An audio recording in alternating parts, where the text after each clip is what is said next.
Bom dia.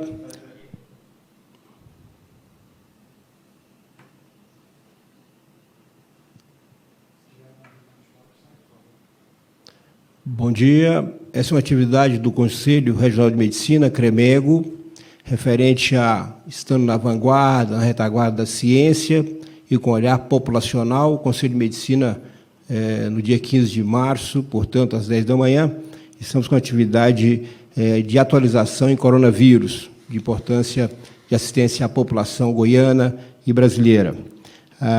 Será uma palestra, portanto, organizada pela diretoria do CREMEGO e os seus conselheiros. Agradecer, portanto, a logística aqui do Tiago e da Rosane, que são pessoas aqui do Conselho de Medicina, que fizeram esse evento acontecer na sua forma mais prática e mais direta. Nós temos aqui, então, conosco a doutora Cristiane Cobal. A doutora Cristiane é médica infectologista, presidente da Sociedade Goiana de Infectologia, diretora de comunicação da Sociedade Brasileira de Infectologia. A doutora Cristiane está hoje, nessa data, fazendo a atualização do coronavírus. É importante lembrar que é atualização porque os desenvolvimentos científicos e acadêmicos avançam muito rapidamente. Então, as coisas podem evoluir amanhã, depois de amanhã. Então, na data de hoje, o que tem mais moderno, mais atual, é o que nós teremos agora. Bom dia, doutora Cristiane. À vontade. Bom dia, muito obrigada pelo convite. Caros colegas, médicos do Estado de Goiás, muito bom dia. Novamente agradecendo ao convite do CREMEGO Goiás. Muito bem, nós vamos falar sobre síndrome respiratória pelo novo coronavírus. Esse vírus já começa difícil, porque ele começa com 2 nomes. O primeiro nome, 2019, nCoV, é o nome dado pela Instituição Internacional de Virologia, e a OMS resolveu dar um outro nome, que é SARS-CoV-2. Eu vou me referir, ao longo da apresentação, com o nome do vírus SARS-CoV-2, dado pela Organização Mundial de Saúde. A doença é denominada COVID-19. Muito importante ressaltar que é uma atualização. Nós fizemos essa aula baseada nos dados de ontem, 14 de março de 2020, às 12 horas. Tenho certeza que os dados já foram atualizados, já estão disponíveis, mas é impossível dar uma aula, a não ser que eu desse uma aula online, com os dados sendo atualizados a cada minuto. E eu não tenho conflito de interesse na apresentação desse tema. Um breve roteiro do que será exposto. Nós vamos falar de um contexto epidemiológico, clínico laboratorial, uma sugestão de fluxo de atendimento e o manejo clínico dessa nova doença. E aqui está a representação do CDC do vírus SARS-CoV-2. Acho importante começarmos com a definição dessa doença. Então, a COVID-19 é uma doença infecciosa, respiratória aguda, potencialmente grave, causada pelo vírus SARS-CoV-2. Ela foi identificada inicialmente na cidade de Wuhan, na China, em dezembro de 2019. Então, os primeiros casos datam de dezembro de 2019. E pode manifestar-se desde um quadro clínico semelhante ao resfriado comum até pneumonia viral grave, levando o paciente a síndrome respiratória aguda grave, que nós chamamos de SRAG no Brasil, que é potencialmente fatal. Achei extremamente interessante essa forma de apresentar a transmissibilidade dessa nova doença. Quero chamar a atenção, esse slide está um pouco desfocado, aqui o COVID-19, a representação do paciente index no centro dessa apresentação. O COVID vai transmitir o R0, que é a transmissão do vírus para outra pessoa, em torno de 2,6 pessoas, menos de 3 pessoas serão contaminadas por este paciente. Se nós compararmos com um painel de outras doenças virais, notadamente com o sarampo, um paciente do sarampo transmite a doença para cada 16 a 18 pessoas. Então, vejam os senhores que a transmissibilidade do COVID-19 é bem menor se comparada ao sarampo, que é uma doença que todos nós já vimos no passado e, infelizmente, estamos vendo novamente no Brasil e vendo aqui em Goiânia também. Eu trouxe esse dashboard de 2 de março de 2020, da Organização Mundial de Saúde, para mostrar aos senhores por que um dia antes, no dia 11 de março, a OMS declarou que nós estávamos diante de uma pandemia. A pandemia significa que a doença ela foi identificada em todos os continentes. Então, vejam os senhores, a Ásia, por onde ela começou, Oceania, África, Europa e toda a América. Num contexto mundial, ontem, mais de 123 países já foram afetados, mais de 132 mil casos de Covid, com quase 5 mil óbitos em todo o mundo. A China é o protagonista principal desta nova doença, com mais de 88 mil casos. Num contexto de novos países, queria chamar a atenção para a Itália, uma vez que nós temos voos, né, diários, temos voos diários, vários voos da Itália para o país, a Itália com cerca de 18 mil casos e uma letalidade por volta de 7%. O Irã, com 11.500 casos, uma letalidade de 4,5%. A Espanha também vivendo uma epidemia bastante significativa, notadamente na cidade de Madrid, com 4.300 casos, uma letalidade de quase próxima a 3%. Quero chamar a atenção da Coreia do Sul. Vejam os senhores, com 8 mil casos e uma letalidade muito baixa, de 0,89%, e nós podemos, ao final, discutirmos os motivos pelos quais a letalidade na Coreia do Sul foi menor que 1%. No Brasil, até ontem, não se prendam a números, o Brasil o Ministério da Saúde, ele aceita casos, ele determina, né, que casos suspeitos, 1.496 casos, nem todo caso que eu acho que pode ser Covid, o Ministério aceita como caso suspeito. Então, ele, concordando com a suspeição do caso, 1.496 casos, e casos confirmados ontem, 121 casos, 3,99%. E em Goiás, ontem, nós tínhamos 3 casos confirmados, provavelmente agora, domingo, às 10h08 da manhã, talvez nós já estejamos com 4 ou 5 casos. Quero chamar a atenção aqui, já focando o protocolo de manejo e tratamento do Covid do Ministério da Saúde, que sugiro que todos os médicos leiam todos os dias, porque tem atualizações, não são diárias, mas frequentemente atualizações muito rápidas, que os senhores leiam, porque isso vai mudar, está mudando, tem mudado de forma bastante rápida. O que é a definição de um caso suspeito? Nós temos 3 cenários. O primeiro cenário, que é o chamado retorno de viagens de área afetada. Esse cenário, eu tenho certeza que ele vai ser o primeiro a ser modificado, uma vez que nós teremos uma transmissão comunitária sustentada. E esse antecedente de viagem para regiões com maior prevalência dessa doença, provavelmente ele deve desaparecer ou diminuir de importância. Então, mas até hoje, retorno de viagem de área afetada, com febre e sintoma respiratório, que nós iremos falar a seguir.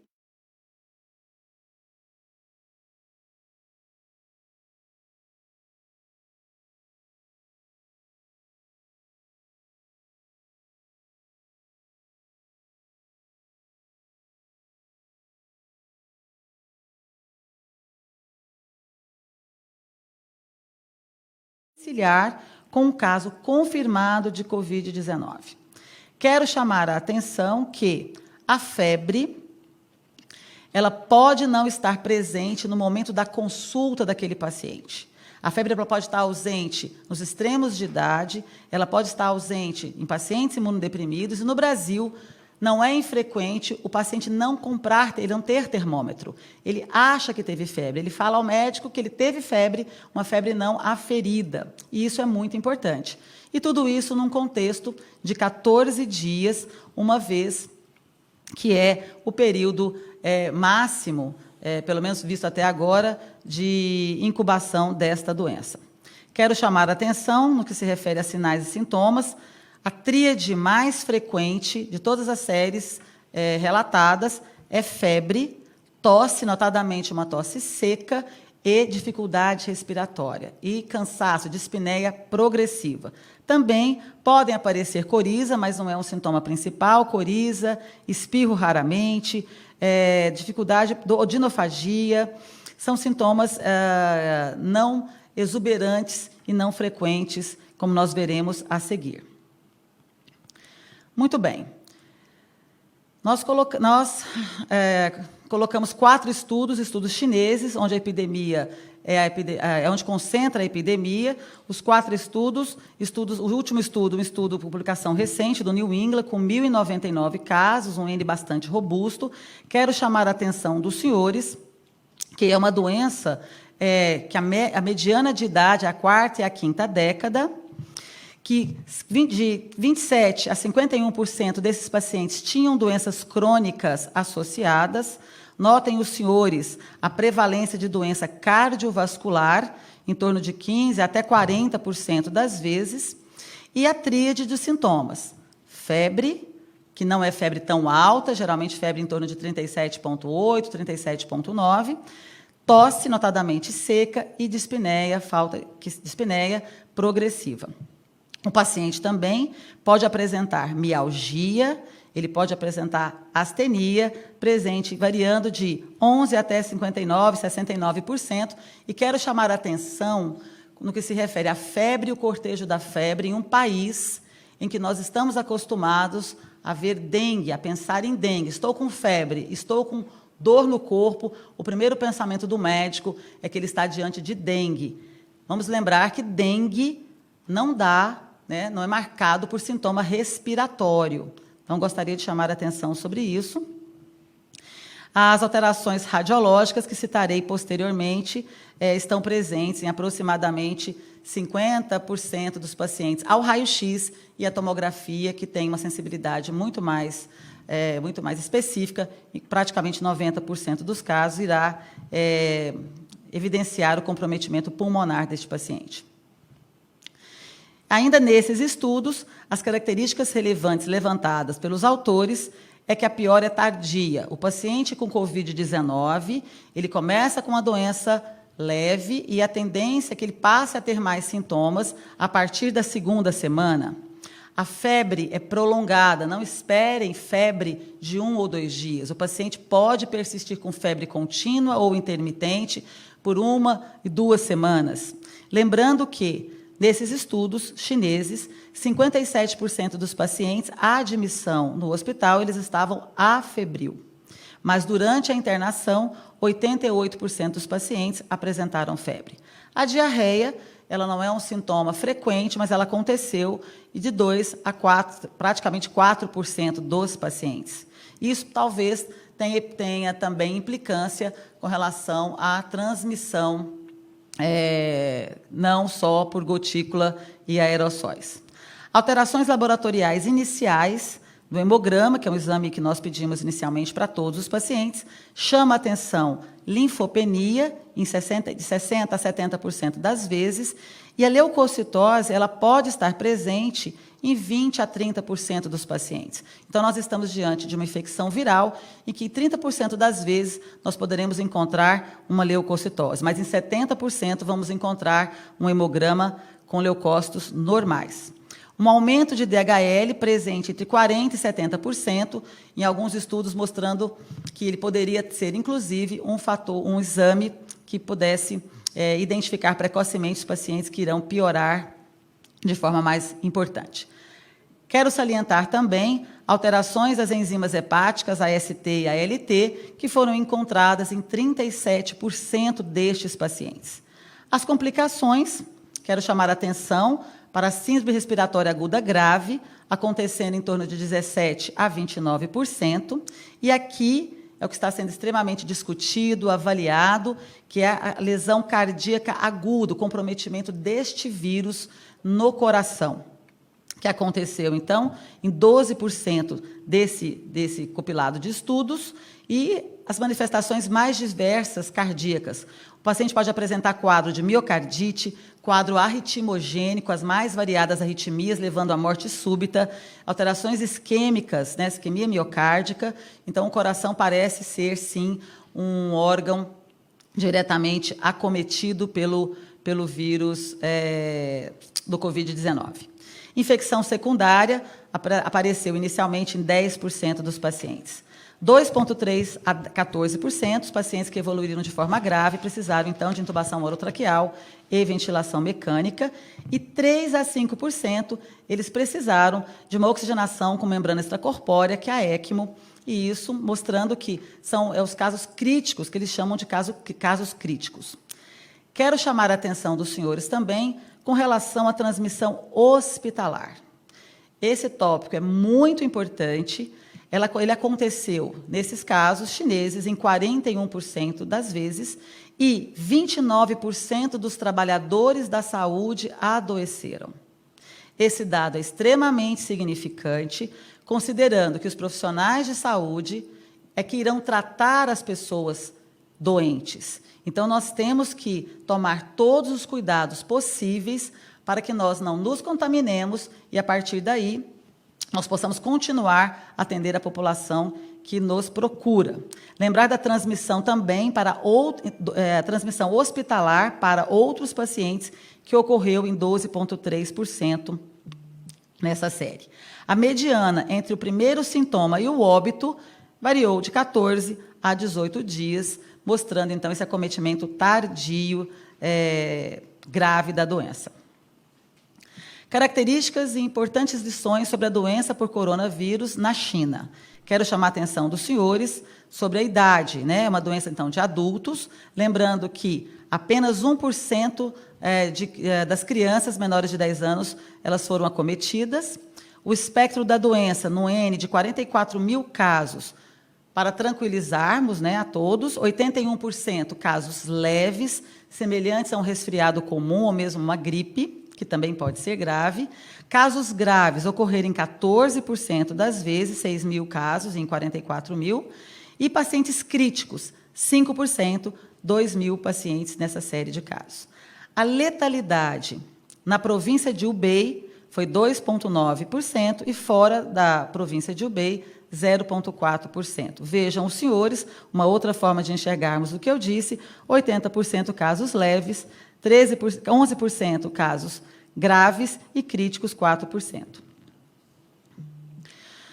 A taxa de letalidade, né, nessa série de 44 mil casos confirmados, 1.023 pacientes foram a óbito, profissionais de saúde, 0,3% faleceram. Pacientes acima de 80 anos, aí sim está a população de altíssimo risco, e isso tem uma implicação no que se refere ao chamado isolamento, ao cuidado que você tem que ter com o paciente da terceira idade, notadamente o idoso extremo. A letalidade foi 14,8% acima de 80 anos, 8% acima, entre 70 e 79 anos, e nos pacientes críticos chegou até 49%. Profissionais de saúde infectados, volto a chamar a atenção, 1.716, no total de 44 mil, adoeceram.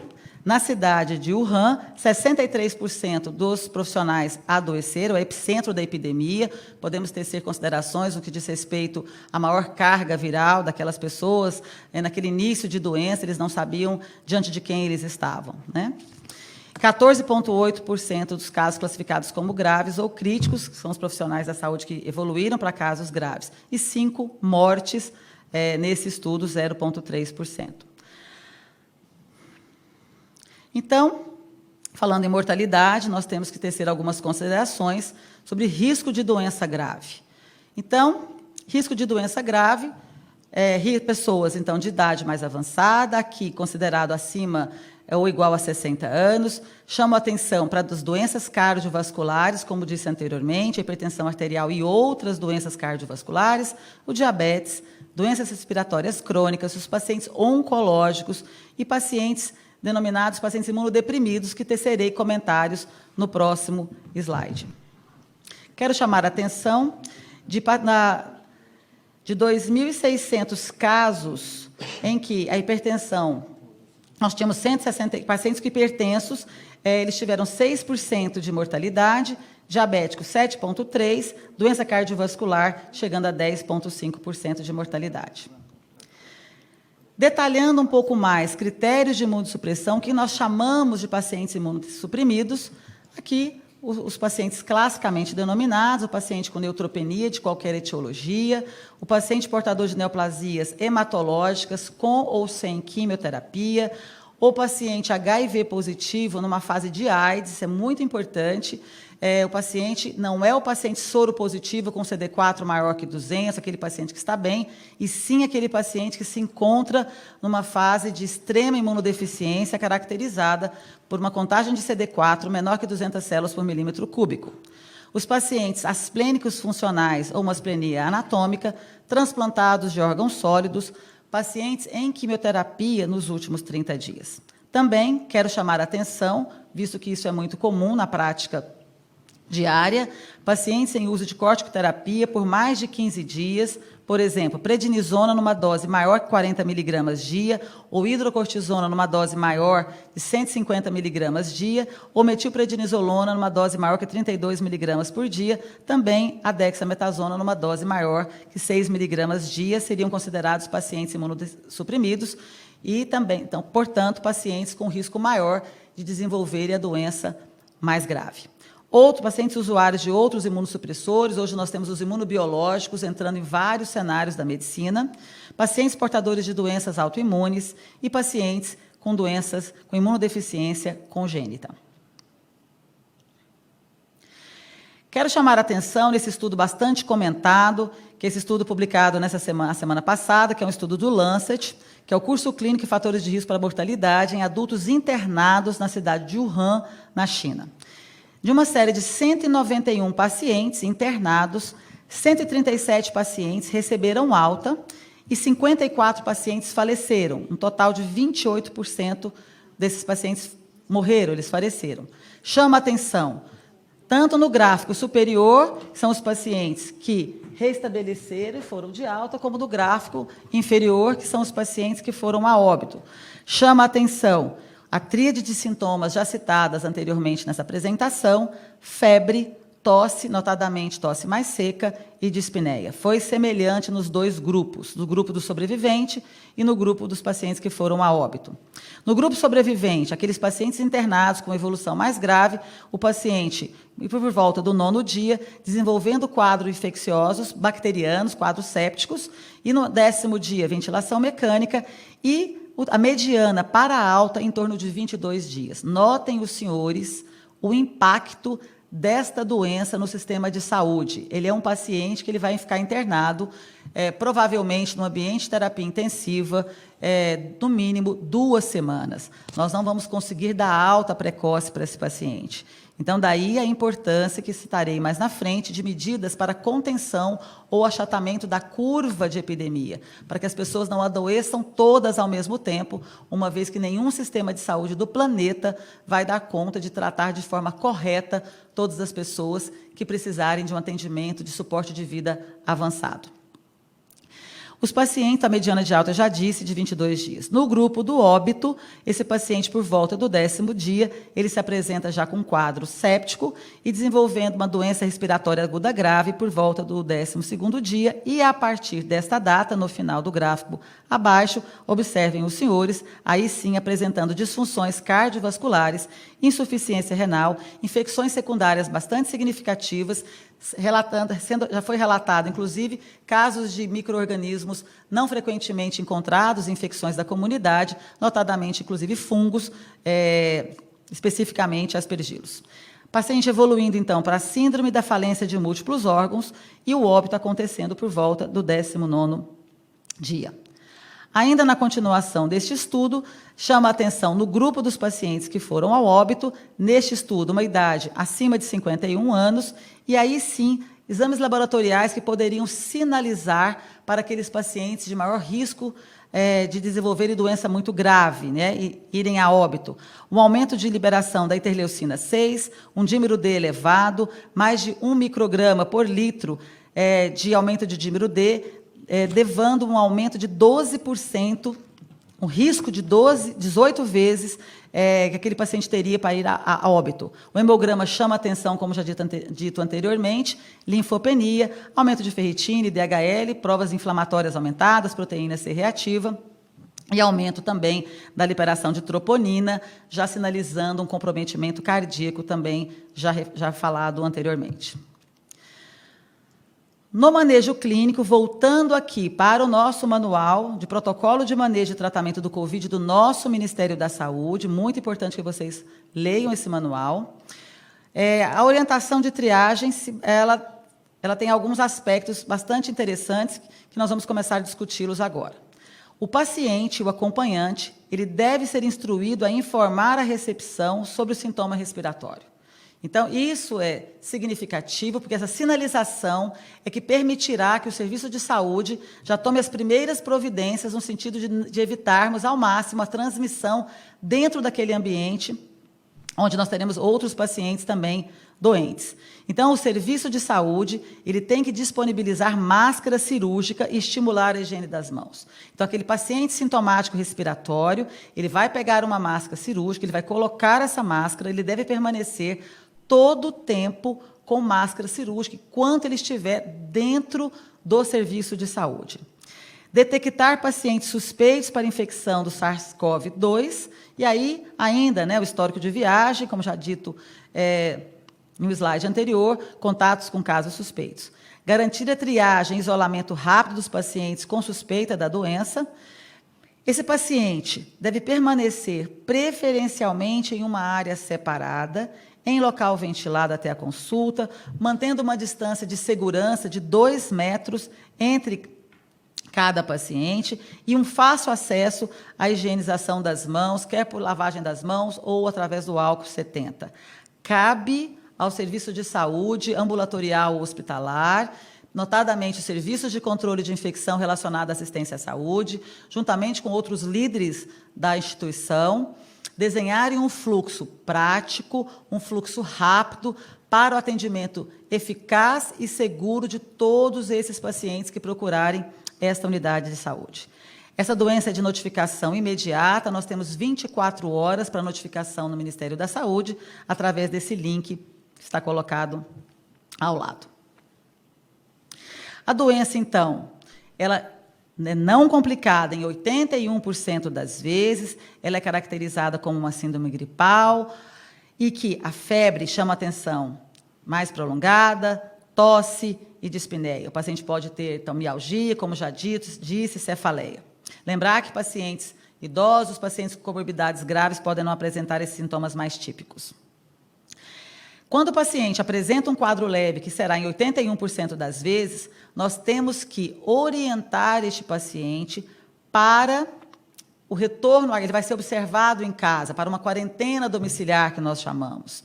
Só que aí cabe ao médico uma orientação detalhada, segura, e o médico tem que falar a linguagem que o paciente entende, porque o paciente vai voltar ao sistema de saúde se ele apresentar sinais de alerta. E quais seriam esses sinais de alerta? Febre, a febre piorar, aquela febre que já tinha desaparecido retornar, o paciente começar a sentir falta de ar. Para aquelas atividades dentro da casa dele, ele referir que ele está ficando cansado, ele está ficando dispneico. É um sinal extremamente importante para que ele volte ao hospital de origem para ter um atendimento adequado para essa nova fase da doença. Em 14% dos casos, nós teremos, então, os pacientes já com pneumonia complicada, é aquele paciente que vai desenvolver o quadro típico de uma insuficiência respiratória, com um diagnóstico clínico ao exame físico, que nós faremos desse paciente, uma saturação periférica. Lembrar que, obviamente, esse paciente pode caminhar para alterações em outros órgãos, notadamente para os idosos, alterações de nível de consciência, alterações ligadas a um quadro de insuficiência cardíaca e um quadro séptico. Aqui os pacientes críticos, 5% deles, com síndrome respiratória aguda grave, lembro aos senhores de lerem o manual do Ministério, em que existe uma classificação de síndrome da doença respiratória aguda leve, moderada e grave, com parâmetros ventilatórios, parâmetros gasométricos. O paciente pode se apresentar, inclusive, com sepse e com o choque séptico, seria o quadro extremamente grave. O óbito nesse grupo de pacientes chegou, então, a 49%. Quanto a medidas de prevenção e controle da infecção, lembrar que, nós temos as precauções padrão e acrescidas, né, colocadas de uma forma mais específica, a proteção ocular, a proteção para gotículas, a precaução de contato e a precaução com aerossóis. Esse tema é bastante polêmico em todo o mundo, mas eu acho que nós temos que cumprir e entendermos o que é prioritário e definirmos. Isso é muito importante, definir a situação em que eu vou ter uma precaução para aerossóis, até porque, provavelmente, nós vamos enfrentar uma falta de equipamentos de proteção para o atendimento dessas pessoas no país. Lembrando que, durante uma intubação ou aspiração traqueal, isso gera aerossóis, ventilação não invasiva, que não deve ser estimulada, uma vez que há grande risco de contaminação e pela falha na resposta esperada, ressuscitação cardiopulmonar, ventilação manual e também para coleta de exames. Isso é muito importante. Então, quando o paciente for coletar exames, aquele técnico, né, que vai colher o exame, ele tem que estar paramentado completamente, inclusive com a máscara chamada de N95, ou são as máscaras que possuem uma gramatura adequada para evitar que esse paciente se contamine durante a coleta do exame. Para o paciente, preferencialmente, o paciente tem que ser alocado em quarto privativo, né? Preferencialmente, se for possível, um quarto com pressão negativa. Nós sabemos que essa não é encontrada frequentemente no país, um ambiente ventilado, e caso nós tenhamos muitos casos, podemos fazer uma coorte de casos confirmados, tendo cuidado de mantermos uma distância de 1 metro entre cada leito. Aqui, já falando nas medidas de controle, no que se refere à proteção do profissional, tenho notado, durante o treinamento que estamos fazendo, nos hospitais que trabalhamos, que o profissional de saúde ele tem uma dificuldade no que se refere à vestimenta, à paramentação e também à desparamentação. De qualquer forma, nós temos que disponibilizar equipamentos de proteção individuais e insumos para a higiene das mãos, de forma fácil. Quando possível, designar profissionais de saúde exclusivos para tratar esse paciente. Uso de artigos de uso único, preferencialmente, e quando não for possível usarmos artigos de uso único, providenciarmos a limpeza e a desinfecção adequada entre cada uso. Aqui, gostaria de chamar a atenção sobre a sequência de paramentação, se estou diante de um quarto que tem anticâmara e, posteriormente, um quarto ou um box em que eu não tenho anticâmara. Mas eu posso resumir esse slide, que não ficou muito fácil de ser lido, em que nós temos que ter um treinamento específico, seguindo uma sequência lógica para nos paramentarmos, e o mais importante de tudo, termos uma sequência lógica e segura para retirarmos a paramentação. Essa paramentação ela é composta de óculos de proteção, uma máscara cirúrgica para determinados momentos, máscara tipo respirador N95, entre outras, um capote preferencialmente com uma gramatura adequada. A literatura recomenda um avental impermeável, difícil de ser encontrado no país, mas que pelo menos o profissional tenha um avental com uma gramatura mais adequada, e as luvas de procedimento, luvas não estéreis. Lembra os senhores, como já disse, que durante a desparamentação, que é a retirada desse equipamento de proteção individual, é onde o profissional se contamina. Quero lembrar aos senhores que, à medida que eu vou tirando luva, eu tenho que ter oportunidade de higienização das minhas mãos, através preferencialmente do álcool 70%, onde eu retiro a luva, eu faço a higiene das mãos com o álcool, a partir daí eu vou tirar o capote ou o avental, novamente uma oportunidade para que eu faça uma desinfecção das minhas mãos de forma correta, não basta colocar o álcool na mão e sair, eu tenho que prestar atenção no meu polegar, nas minhas unhas, inclusive no meu punho. Isso demora em torno de 20 segundos para ser feito de forma correta e segura. A partir daí, vou tirar o meu óculos de proteção e, posteriormente, eu vou tirar a máscara que eu estarei usando. Após a retirada da máscara, eu tenho que novamente usar o álcool nas minhas mãos para poder desempenhar uma outra função a seguir e evitar a contaminação ambiental, a contaminação através de fomites. Lembrando aos senhores, que tenho certeza que os médicos que estão nos acompanhando agora veem isso com muita frequência nos hospitais que trabalhamos. Nós vemos, máscara não é para ser colocada do queixo das pessoas. A máscara não é para ficar colocada sobre a boca. A máscara, ela tem que cobrir o nariz e a boca, ficar bem aderida à face. Quero chamar a atenção aos senhores com relação, inclusive, ao elástico. Nós vemos com muita frequência o cruzamento deste elástico e vejam os senhores aqui uma janela, uma área que não tem adesão, e aqui você tem o escape aéreo, e aqui, sim, uma oportunidade de contaminação ambiental pelo vírus do Covid-19. Então, o correto é você colocar a máscara com uma alça acima da orelha e a outra parte do elástico abaixo da orelha. O monitoramento clínico habitual que fazemos para todos os pacientes, chama a atenção, é o manual do Ministério, avaliação da pressão, da frequência respiratória, a saturação de oxigênio, lembrando que essa doença leva, então, a hipoxemia severa, perfusão tecidual, medicamentos sintomáticos, a hidratação, ela deve ser adequada para o caso, tomando cuidado para não hiperidratarmos esse paciente, e, sim, os suportes de oxigênio, à medida que a demanda pelo oxigênio vai crescendo, nós temos ofertas diferentes de oxigênio para cada paciente. Muito bem, já chegando na parte final desta apresentação, gostaria de citar o que nós temos feito para o diagnóstico, o que o mundo tem feito hoje para o diagnóstico do Covid-19. Hoje nós temos que utilizar uma técnica de biologia molecular para a pesquisa molecular deste vírus, e nós podemos usar diversos materiais. Nós podemos ter a pesquisa no lavado broncoalveolar daquele paciente em ventilação mecânica e que tem uma sensibilidade bastante alta, né? Nesse estudo, com 15 amostras, 14 foram positivas, 93%. Poderíamos usar o escarro, 72% de positividade, 72 em 104 amostras. O suave nasal é o que nós usamos hoje, né? 5 de 8 amostras positivas, 63%, combinados com o suave oral, que de 398 amostras, 126 foram positivas. Então, hoje, nós usamos uma combinação de suave nasal com o suave oral para aumentarmos a sensibilidade do teste e aí termos o diagnóstico confirmatório desta doença.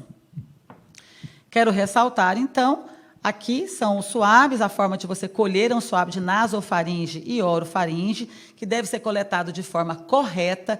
É muito importante que o profissional seja treinado para coletar na parte mais profunda dessas regiões, para que essa amostra seja significativa. Lembrando que o mesmo deve estar corretamente paramentado, com precauções com aerossóis.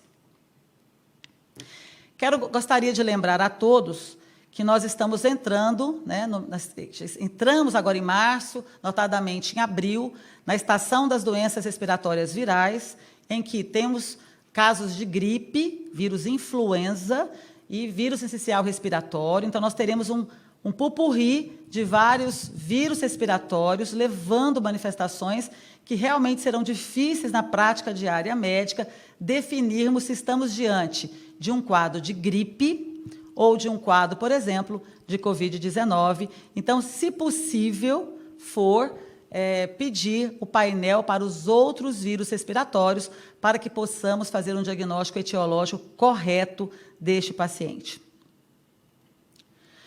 No que se refere aos demais exames complementares, chamo a atenção para os exames do diagnóstico por imagem. Inicialmente, podemos realizar, então, devemos realizar um exame por imagem, que ele pode ser um raio-x de tórax no PA e no perfil, só que a sensibilidade encontrada foi próxima de 60% para a detecção das alterações pulmonares do Covid-19. Se possível, o exame tomográfico deve ser o exame de escolha, uma vez que ele detecta alterações em mais de 86% dos casos. Posteriormente, iremos escrever um pouco das alterações que foram observadas na China e na Itália.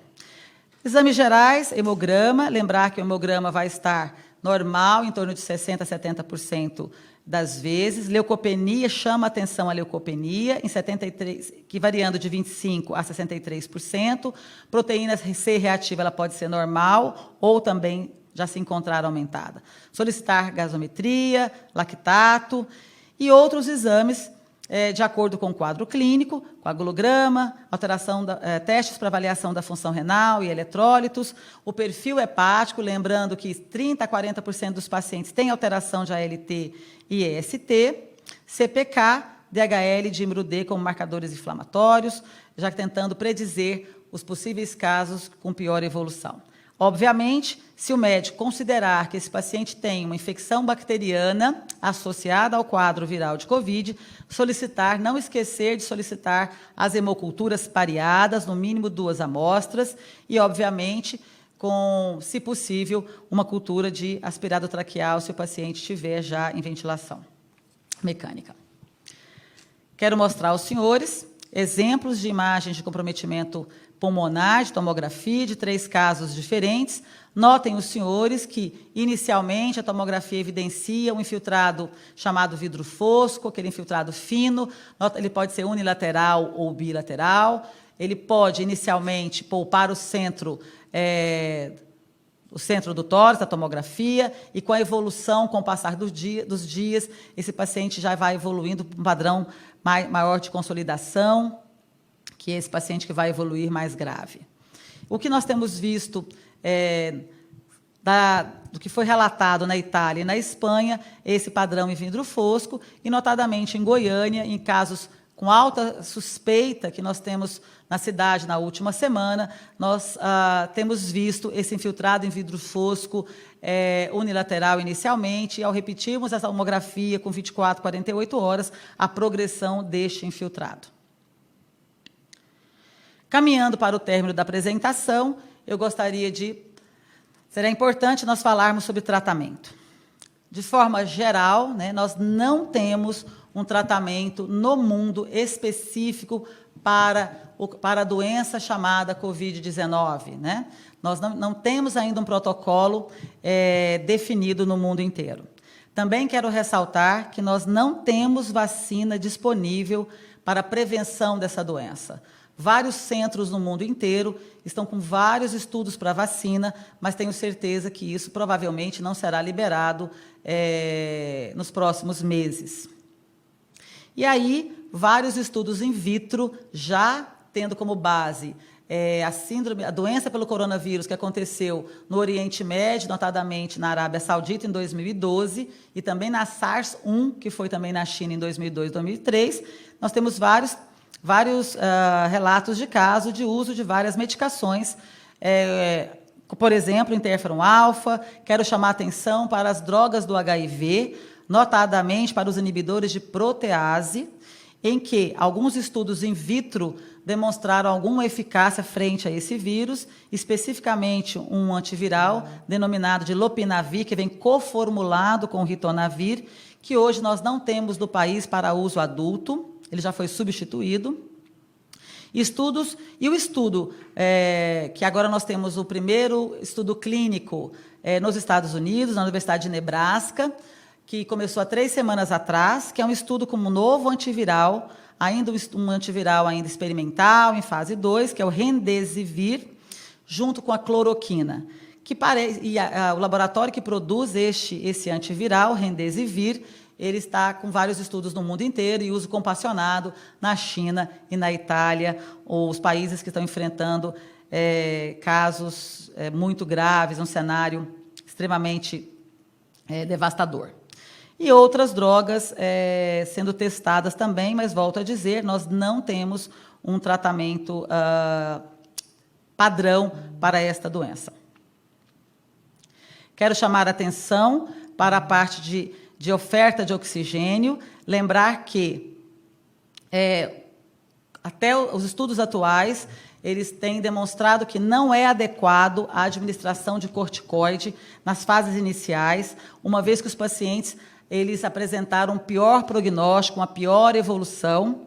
Então, a princípio, até que novos estudos saiam, que nós tenhamos realmente a segurança no uso, no momento adequado de você usar corticoide, preferencialmente o médico deve adotar outras medidas terapêuticas, farmacológicas, em detrimento do uso do corticoide. Há 3 dias atrás, foi publicado um estudo especificamente naquela faixa do paciente chamado crítico, em que talvez o uso do corticoide ele tenha melhorado a letalidade destes pacientes. Mas esse estudo precisa de maior validação. Então, a princípio, não administrar corticoide. Quero chamar a atenção sobre, na síndrome respiratória aguda grave, do vírus da gripe. Gripe é uma doença extremamente séria, comum, que nós enfrentamos todos os anos e que nós temos tratamento antiviral há décadas, que no Brasil, nós temos apenas uma opção, que é o oseltamivir, disponível, inclusive, no sistema público de saúde de todo o país. Então, o paciente que se apresenta com um quadro de febre, tosse, esse paciente tem que ser pensado em gripe. E gripe é uma doença que tem que ser tratada com o antiviral. Nós temos que adotar o hábito de tratar gripe com o medicamento correto para esse vírus, né? Não deixar que a doença evolua de forma natural, sem uma intervenção farmacológica, uma vez que citarei em slides posteriores a mortalidade de gripe aqui no estado de Goiás nos últimos 3 anos.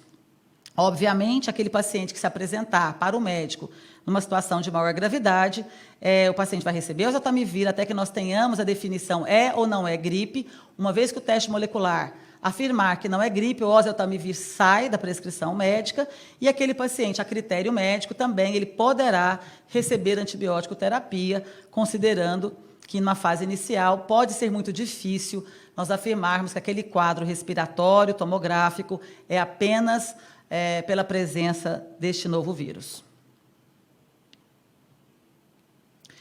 Com relação ao suporte ventilatório, eu quero chamar a atenção que a terapia intensiva ela tem estudado bastante a janela de oportunidade para uma intubação mais precoce.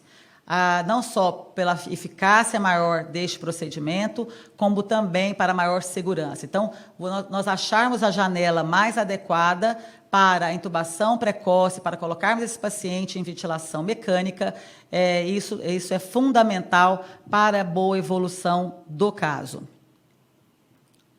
Em resumo, no manejo clínico e suporte para o Covid-19, nós temos que lembrar da triagem, reconhecer esse paciente, o monitoramento, a terapêutica sintomática precoce, solicitarmos vaga nas unidades de terapia intensiva, né?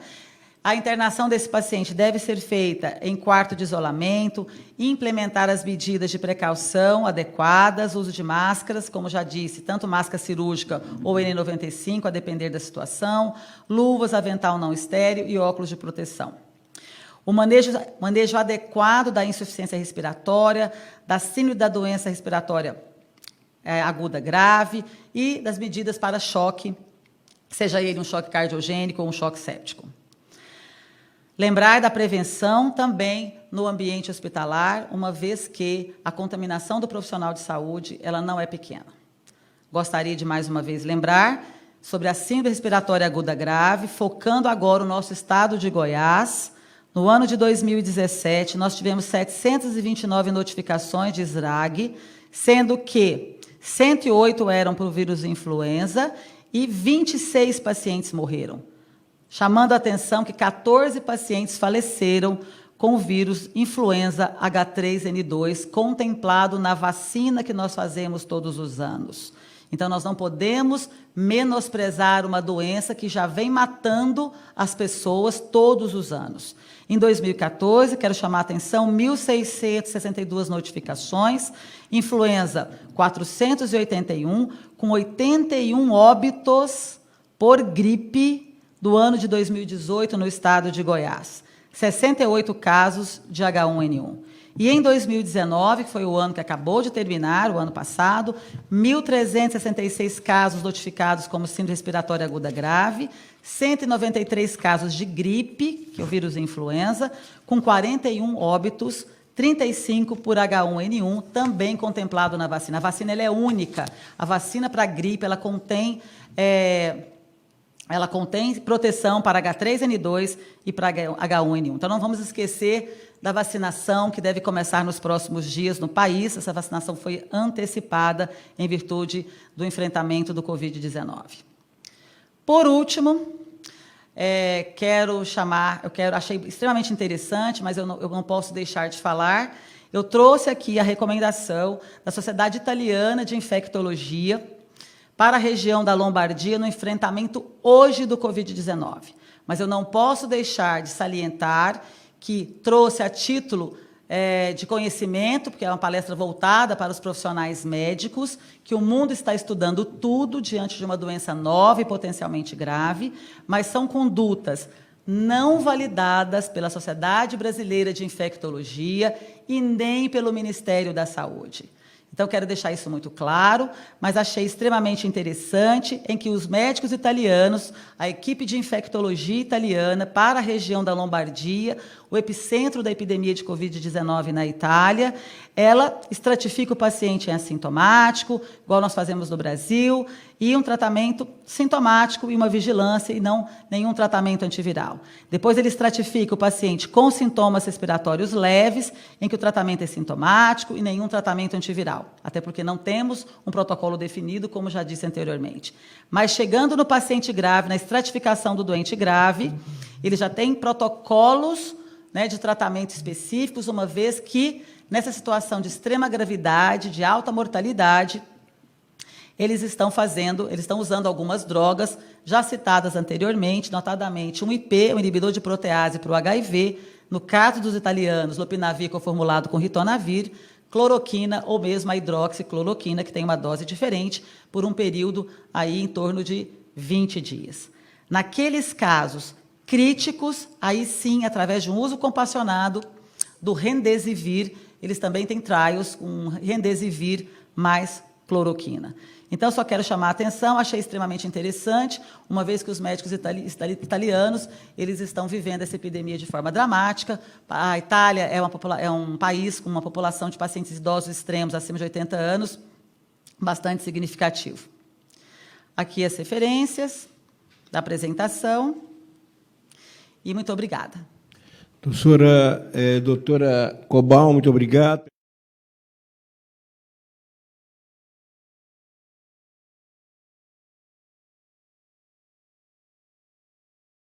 Vamos fazer, então, um popurrí de pergunta e resposta direta e reta, né? A primeira vem do senhor Eurifábio Miguel, que ele pergunta e solicita um comentário sobre a transmissão vertical. Vertical, mãe grávida, filho, e pelo leite materno, né? Perfeitamente. Eu li há 3 dias uma recomendação da Sociedade Brasileira de Aleitamento Materno, junto com a Sociedade de Ginecobstetrícia, com os dados até agora obtidos. Até agora, pelo que foi definido pelos médicos especialistas brasileiros, com base na literatura internacional, que é muito pequena, considerando que o achado do vírus em leite materno não foi determinado ainda, não se recomenda suspender a amamentação nesta fase, nem mesmo separar o recém-nascido da mãe. Volto a dizer que isso é uma recomendação para hoje, né? Isso pode mudar a partir dos próximos dias. Segunda pergunta, recomendações no consultório do médico convencional, clínico, no atendimento. Ele deve cumprimentar pelo cotovelo e não pelas mãos, deve usar máscara de rotina ou não, ou deve não cumprimentar os seus pacientes, e chega a pergunta se deveria o médico, por um período, até suspender as suas consultas. Veja bem, respostas rápidas são difíceis nesse caso, mas, número 1, eu acho que não suspender, porque a população precisa de nós médicos, nós temos que enfrentar isso e tratar os nossos pacientes, mas nós temos, talvez, que mudarmos a forma de atender esse paciente. Eventualmente, nós colocarmos consultas por hora marcada e cumprirmos esse horário, né? Sei que isso é muito difícil, falo por mim, mas nós temos que ter um consultório mais racionalizado, com menos pacientes em sala de espera. O médico não deve usar a máscara, quem deve usar a máscara é o paciente sintomático respiratório, por isso que ele deve ser orientado a sinalizar que ele tem sintoma respiratório, oferecido uma máscara e a oportunidade de higienização das mãos. Mas suspender consultório, jamais, porque a saúde não para. Nós temos que continuar atendendo as pessoas. A primeira pergunta veio da doutora Eurifábia Miguel. Nossa segunda colocação vem do doutor Sumei Araújo. Pode pegar mais de uma vez a doença? Obrigada por essa pergunta muito difícil, né?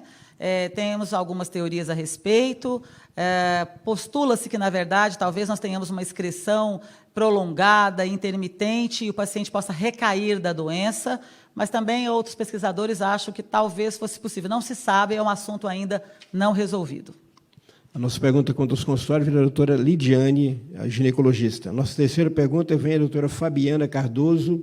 Na falta de álcool 70%, pode usar hipoclorito de sódio para limpar superfícies? Sim, pode ser usado hipoclorito de sódio para limpar a superfície, desde que haja compatibilidade desse produto com a superfície. Não tem nenhum problema. Da doutora Simone Ramos, o ibuprofeno é contraindicado? Bom, essa é a polêmica das últimas 48 horas. É sobre um artigo, um paper publicado no Lancet essa semana, que fala sobre a cardiopatia associada ao Covid. E aí é citado uma ação provável na fisiopatologia dessa doença, em que teria a participação do vírus e a enzima conversora da angiotensina 2, e aí fazendo considerações com relação a tratamento voltados para essa enzima, com medicamentos BRA, por exemplo, os bloqueadores dessa enzima, do receptor dessa enzima, que, eventualmente, algumas drogas antipertensivas e o ibuprofeno não deveria ser usado. Muito cuidado nessa interpretação. Eu já li a respeito da posição da Sociedade Brasileira de Cardiologia. Isso é apenas uma especulação. Nós médicos, devemos também lermos tudo que está saindo a cada hora, com muito cuidado e com uma interpretação. Nós estamos diante de uma especulação.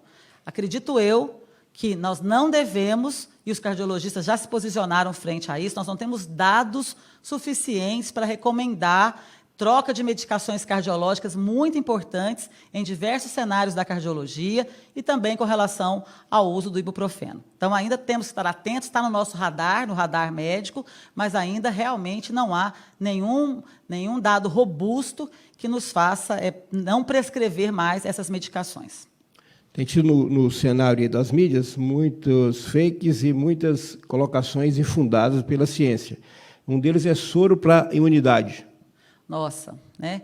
Então, agora, diante de fake news, que já existia antes do Covid-19, agora com o Covid-19, isso é um absurdo, isso é um desserviço inimaginável que médicos formados no país tenham essa postura de irem às redes sociais falar sobre soro para imunidade, medicamentos para aumentar a imunidade. Isso não existe. Isso só leva a um pânico, isso só leva a condutas inadequadas, prejudicando sobremaneira o manejo adequado de qualquer doença, e notadamente diante de uma doença nova, que todos nós vamos escrever essa história. Doutora Juliana Gonçalves pergunta se teria que usar máscara. Você já respondeu que o médico não tem necessidade da máscara para esse fim, não estando ele contaminado, né? Doutora Adriana Abraão, máscara de tecido 100% de algodão protege? Olha, qualquer barreira protege, né? Agora, o problema da máscara, as máscaras que são reutilizadas de tecido, elas, numa situação extrema em que você não vai encontrar mais as máscaras comuns, máscaras cirúrgicas comuns, descartáveis, máscaras tipo respirador, em alguns lugares, na China, na Itália, na Espanha, nós já lemos que isso está sendo feito numa situação extrema onde não temos outra opção. Nossa sétima pergunta, doutora Renata Nunes. Hospitais públicos devem ter triagem para evitar transmissão? Todos os hospitais, públicos ou privados, como já disse na apresentação, eles têm que ter um fluxo desenhado preferencialmente por um infectologista responsável pelo serviço de controle de infecções relacionadas à assistência. Nesta hora que nós temos que ver a atuação deste profissional, de tamanha importância em todo o serviço de saúde. Então, todo hospital tem que ter um fluxo, sim, desenhado preferencialmente por um infectologista. Nossa oitava pergunta, Ana Clara Tonelli pergunta se há uma recomendação da cidade de infectologia para a suspensão de aulas. Obrigada pela pergunta, Ana. Sim, existe. É uma decisão, na verdade, é uma decisão governamental, né? Nós podemos, a nível individual, em uma escola, né, nós podemos até sugerir isso, mas são decisões de alto impacto. Mas quero dizer que essa pergunta da Ana é extremamente importante. Vejam os senhores, na tentativa de achatamento da curva epidêmica, quanto mais restritivos formos, de evitarmos o contato com outras pessoas, nós teremos uma eficácia maior nas medidas de prevenção. Quero lembrar aos senhores que hoje, a partir de amanhã, a região de Munique da Bavária, em Munique, na Alemanha, ela suspendeu as aulas por 6 semanas. Então, a Alemanha suspendendo as aulas por 6 semanas para enfrentar esse surto e tentar conter a epidemia. Então, acredito eu que nos próximos dias deve haver um posicionamento dos órgãos oficiais do Estado de Goiás e do Brasil frente a isso. Dr. Herbert Vêncio, ginecologista, que locais o paciente deve procurar para atendimento na rede pública e privada, diante de uma suspeita do coronavírus? Obrigada, Herbert.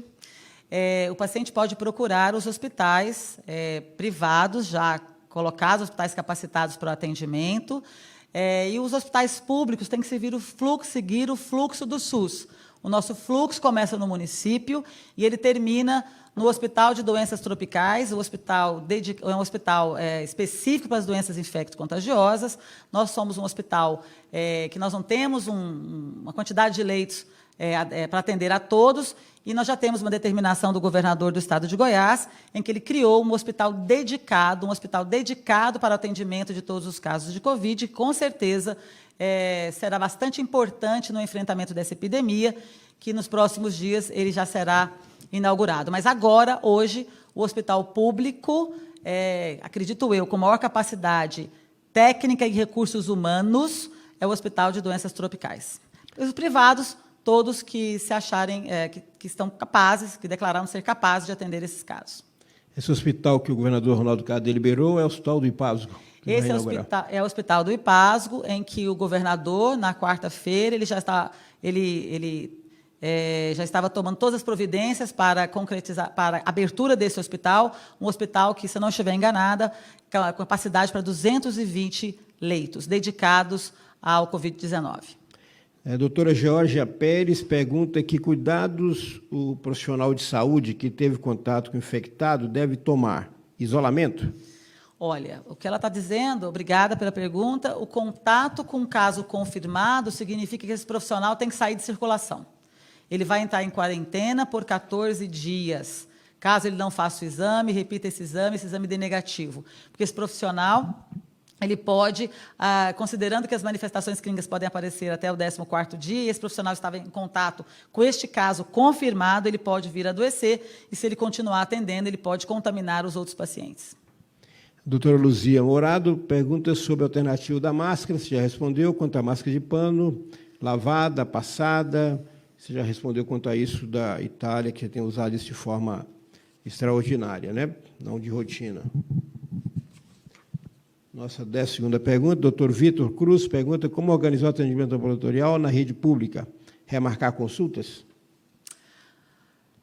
Sim, né? Então, na rede pública, obviamente, naquele desenho de fluxo que o serviço tem que ter, os pacientes que não são urgência, aqueles pacientes que retornam com exames, eventualmente que estão bem, ou pacientes que vão para receitas de repetição, receitas crônicas, talvez sim encontrar uma estratégia de não deixar de atendê-los, mas talvez atendê-los de uma outra forma para evitar que as pessoas fiquem no mesmo ambiente.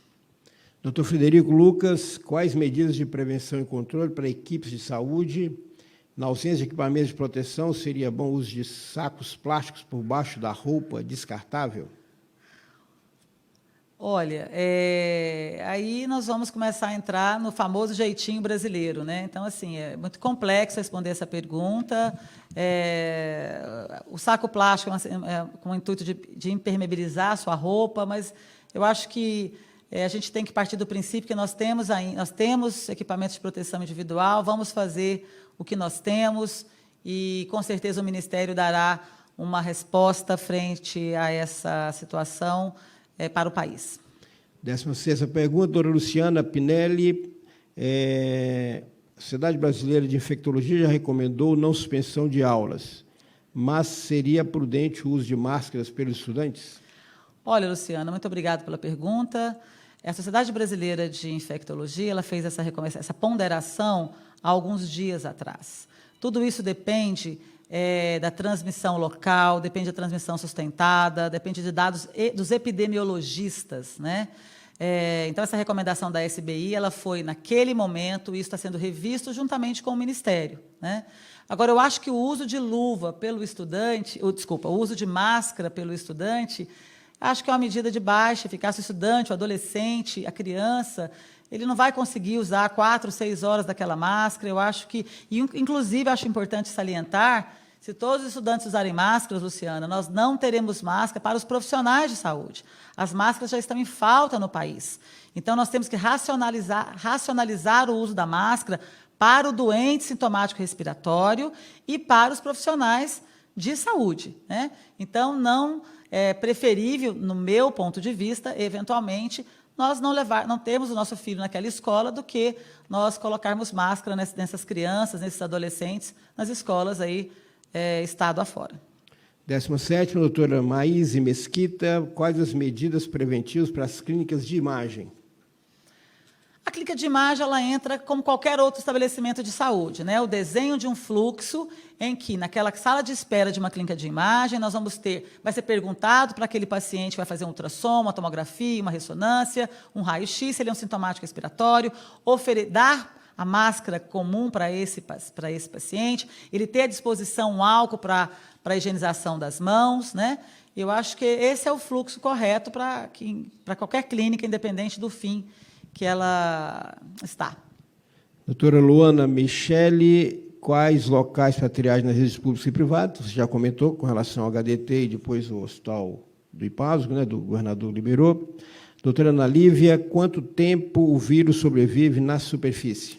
Excelente pergunta.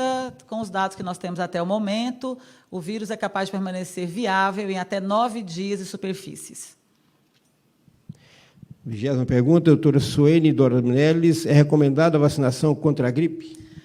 Super recomendado, sempre foi. A vacina salva vidas, a vacina deve ser feita. Graças a Deus, esse ano teremos uma antecipação da vacina da gripe.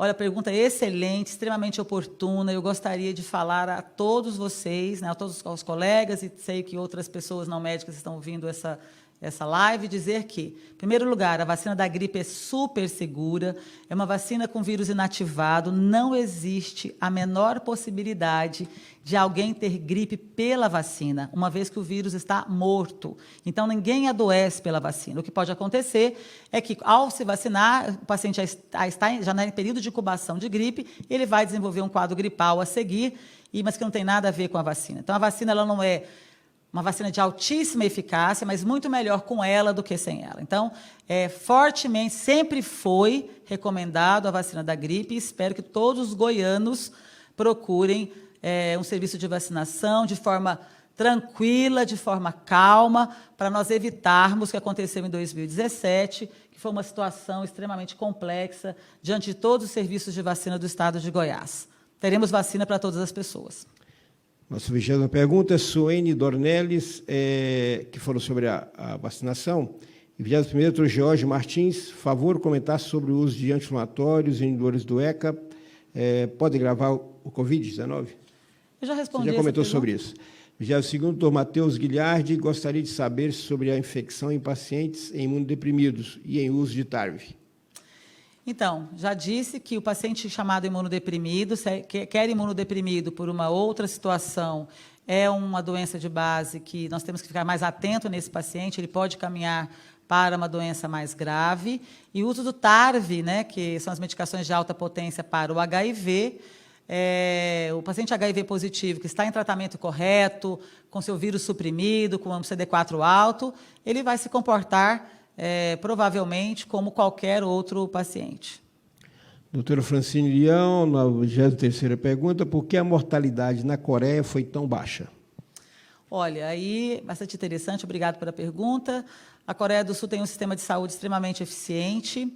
Nós temos que lembrar que os hábitos dos orientais é bem diferente de nós, latinos. O oriental ele já tem uma distância segura com a outra pessoa, o diagnóstico foi mais precoce, foi adotado medidas restritivas de forma mais intensa e mais rápida. Então, são vários fatores que contribuíram para que essa mortalidade tenha sido menor que 1%. Notadamente, um diagnóstico precoce, um sistema de saúde eficiente, presente, quando o doente realmente precisa. Então, eu acho que tudo isso contribuiu para essa estatística, até o momento, bastante razoável. Doutora Maria Ana Monnier, anti-inflamatórios e antialérgicos podem ser usados? Você já comentou sobre isso. Doutora Regina Marques diz que já é idoso, tem 71 anos e diabético. Devo usar máscara cirúrgica? Olha, eu acho que acima de 70 anos nós temos que ter uma restrição, né? Notadamente, as pessoas mais velhas, acima de 70 anos, fundamentalmente acima de 80 anos, elas não devem frequentar ambientes com grande quantidade de pessoas, ambientes fechados. Eu acho que é um momento de reflexão, é um momento de você ficar em casa. É um momento de nós evitarmos, sim, de forma objetiva, lugares que tenham muitas pessoas. Então, festas, na minha opinião, sim, elas devem ser canceladas. Eu concordo plenamente com a opinião de uma pneumologista sobre fechamentos de cinemas, de teatros, de shows. Nós devemos, nessa fase de enfrentamento, todos teremos atribulações, é um momento de atribulação, mas a pessoa, respondendo a pergunta especificamente, acima de 70 anos, 80 anos, essa pessoa deve ficar mais restrita à sua casa. Doutora Cíntia Dib pergunta sobre o consultório odontológico. Consultório odontológico é a mesma história, né? O profissional, o dentista, ele atende o paciente de uma forma muito próxima, né? Mas eu acredito também que o paciente sintomático respiratório, ele não vai procurar o dentista, né? Ele vai estar tossindo, ele vai estar com febre, eu acredito que esse paciente não vai procurar. E também o dentista, ele já tem por hábito o uso de equipamentos de proteção individual. E a oportunidade, então, da higienização das mãos, a mesma que você faria para outro serviço. Lembrando que o profissional, o dentista, ele pode perguntar se o paciente está bem, se ele não está, ele estando, eventualmente, com sintoma respiratório, dispensa a consulta e marque esse tratamento para uma outra oportunidade. Doutora Ludmila, já a nossa 27ª pergunta, Ludmila Porto, você já respondeu, mas ela pergunta sobre os idosos, quanto às saídas de casa, restaurantes, mas já na outra pergunta você já fez esse comentário. Doutora Rita Borges, sua amiga, Rita de Cássia Borges, médicos e nossa amiga, né? Também. Médicos com comorbidades devem usar máscaras no atendimento ao paciente? Rita, muito obrigada por essa pergunta. Volto a dizer, Rita, que se o médico ele não deve usar máscara, não teremos máscara para todos, né? Então, a triagem começa com a sua secretária. Então, a secretária já faz uma triagem do seu paciente, já toma as primeiras providências na antessala, antes do paciente entrar no seu consultório, né? Eu acho que, se o paciente tem comorbidade, se ele tem realmente um risco maior, ele pode usar. Então, não estou dizendo que você não possa usar, você pode usar, sim, a máscara, né?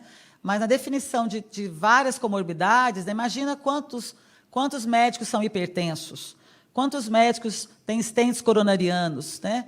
Então, assim, de qualquer forma, eu acho que não está proibido, acho que pode ser usado. Não sei se teremos insumos para todos, mas eu acredito fortemente nessa triagem prévia dos pacientes que te procurarem.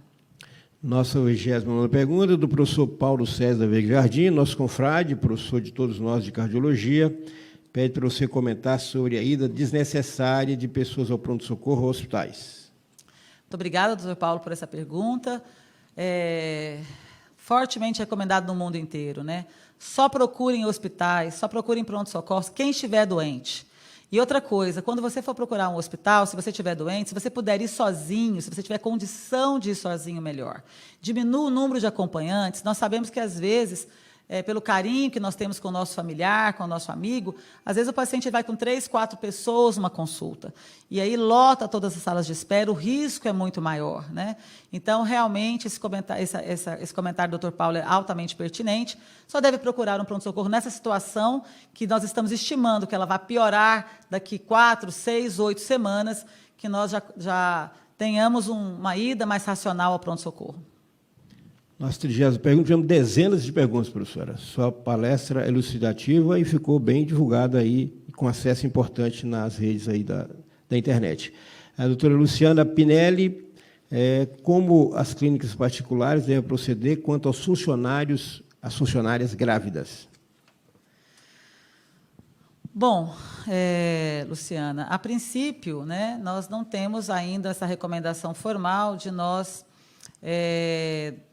tirarmos a gestante do atendimento, né? De qualquer forma, é uma situação que tem que ser discutido caso a caso, estudado a clínica, o fluxo daquela clínica, o risco. Então, eu acho que não tem como responder isso genericamente, né? Eu acho que tem que ser discutido caso a caso. Encerrando já as perguntas, tivemos dezenas e dezenas de perguntas. Agradecer a participação de todos que estiveram aí na sessão, nessa apresentação. Essa apresentação da doutora Cobal ficará exposta, portanto, nas redes sociais do CREMEGO, do CRM de Goiás, também no Facebook e no YouTube. O CREMEGO, então, dessa forma, cumpre o seu dever de retaguarda, de vanguarda, porque essa é uma doença que tornou-se grave por ser uma pandemia. E as discussões em torno disso são reais, porque a Organização Mundial de Saúde já o decretou dessa forma. É uma doença que no jovem tem baixa letalidade, sendo crescente nas faixas etárias seguintes, mas a preocupação é que a população sofre pelo alto poder de infectividade do vírus e daí transforma-se uma baixa letalidade numa grande mortalidade. Esse é o detalhe que a gente tem que ter o cuidado e todos os eventos sociais que sejam, todas as entidades de saúde